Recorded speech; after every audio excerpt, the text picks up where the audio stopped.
নারীরা নিচু আওয়াজে পড়বেন। তাকবীরটা আমরা সকলে পাঠ করি, সবার সাথে পড়ব না।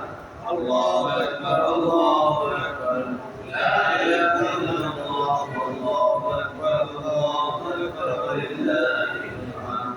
সকলে বলি আল্লাহু আকবার, আল্লাহু আকবার, লা ইলাহা ইল্লাল্লাহ, আল্লাহু আকবার, আল্লাহু আকবার, লিল্লাহিল হামদ। আর পড়ে না আল্লাহু আকবার, আল্লাহু আকবার, লা ইলাহা ইল্লাল্লাহ, আল্লাহু আকবার, আল্লাহু আকবার, লিল্লাহিল হামদ। তাহলে কত তারিখ থেকে শুরু হবে এটা?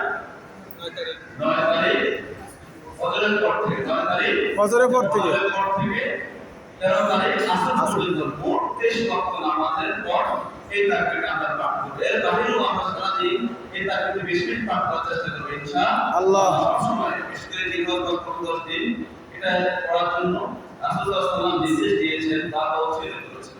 সবসময় সারা রাত নামাজের পড়তে হলেন তাকবীর আসছে ওটা ওই আমলের সাথে আর কিছু সরকার করতে পারবে না।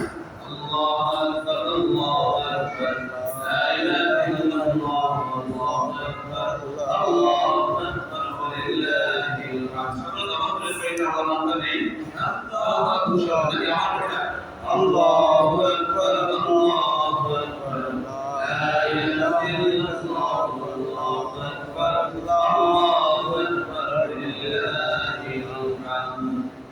তো আলহামদুলিল্লাহ আল্লাহ তাআলা যে আলোচনা করেছি পশু সম্পর্কে আলোচনা করেছি, পশু কেমন হওয়া উচিত, কত ধরনের পশু দ্বারা কোরবানি দেওয়া যাবে, পশুর মধ্যে কি কিছু থাকতে পারবে না, এই সব আলোচনা করে যা শুনতে গেছেন জেনেছেন।